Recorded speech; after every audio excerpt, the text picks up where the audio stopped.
नमस्कार, आप देख रहे हैं प्रिंसिपल ऑफ न्यूज और मैं हूं जितेश कुमार। चलिए जानते हैं देश की बड़ी खबरें विस्तार से। लेकिन इससे पहले अगर आप चैनल पर नए हैं तो चैनल को सब्सक्राइब करके बेल आइकन को दबा लीजिए, जिससे कोई भी छोटी से बड़ी खबर हम आप तक पहुंचा सके। बिहार के हाई स्कूल, कोचिंग समेत अन्य शैक्षणिक संस्थान 4 जनवरी से खुल जाएंगे। आपको बता दें कि बिहार के सभी शैक्षणिक संस्थान 14 मार्च से ही बंद है, यानी कि इन्हें करीब 9.5 महीने बाद खोला जाएगा। तो इन्हें कई चुनौतियों से भी गुजरना पड़ेगा।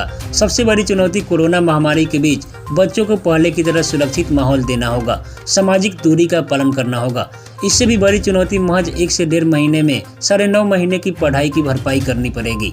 खास तौर से स्कूलों की बात करें तो उनके पास सिर्फ फरवरी तक का ही समय होगा, क्योंकि उसके बाद वार्षिक परीक्षाएं आरंभ होगी।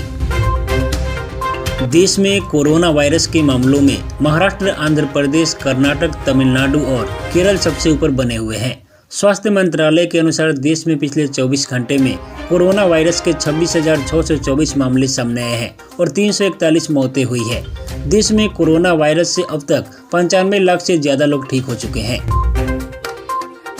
कृषि सुधार कानून के खिलाफ कई राज्यों से आए किसान पिछले 20 से अधिक दिनों से दिल्ली की अलग अलग सीमाओं पर लगातार विरोध प्रदर्शन कर रहे हैं। सरकार लगातार बातचीत पर जोर दे रही है, लेकिन किसान किसी भी तरह से कानून को वापस लेने की मांग पर अड़े हैं, लगातार आवाज उठा रहे हैं।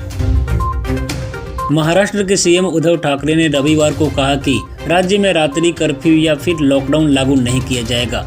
ठाकरे ने कहा कि कई लोगों ने कोरोना वायरस के प्रसार को कम करने के लिए नाइट कर्फ्यू या फिर लॉकडाउन लगाने की सलाह दी है, लेकिन मेरी समझ में नाइट कर्फ्यू या फिर लॉकडाउन लगाने की आवश्यकता नहीं है। उसके बाद उद्धव ठाकरे ने कहा कि अगले 6 महीने तक राज्य में मास्क पहनना अनिवार्य है। बॉलीवुड के दिग्गज अभिनेता सुशांत सिंह राजपूत की मौत के लगभग 6 महीने बीत जाने के बाद भी उनके फैंस और परिवार सुशांत सिंह राजपूत को भुला नहीं पाए हैं। सुशांत के पिता के सिंह अपने बेटे को याद करके आज भी भावुक हो जाते हैं और इन दिनों उनके सेहत पर बेटे का गम का असर करने लगा है, जिसकी वजह से अब उनकी तबीयत खराब रहने लगी है। बताते चले कि कुछ दिन पहले ही बीमार पड़ने की वजह से सुशांत सिंह राजपूत के पिता के सिंह को हॉस्पिटल में एडमिट करवाया गया है। शनिवार को बिहार के सीएम नीतीश कुमार राजगीर पहुंचे और नेचर सफारी और जू सफारी के कार्यों का जायजा लिए। निरीक्षण के बाद मीडिया से सीएम नीतीश कुमार ने कहा कि हमने राजगीर में नेचर सफारी के साथ साथ जू सफारी बनाने की बात कही थी। इसका बेहतर ढंग से निर्माण किया जा रहा है। यहाँ आकर देखने और घूमने से युवा पीढ़ी को प्रकृति के संबंध में काफी जानकारियाँ मिलेगी और वे पर्यावरण के प्रति सजग होंगे। नालंदा जिले की राजगीर में पूर्वोत्तर भारत का पहला ग्लास ब्रिज बनकर तैयार है। इसे नए साल में लोगों के लिए खोला जाएगा। चीन की तर्ज पर तैयार बिहार के पहले ग्लास ब्रिज की तस्वीरें लोगों का मन मोह रही है। चीन में स्थित 120 मीटर ऊंचे कांच के पुल के तर्ज पर ही इसका निर्माण किया गया है।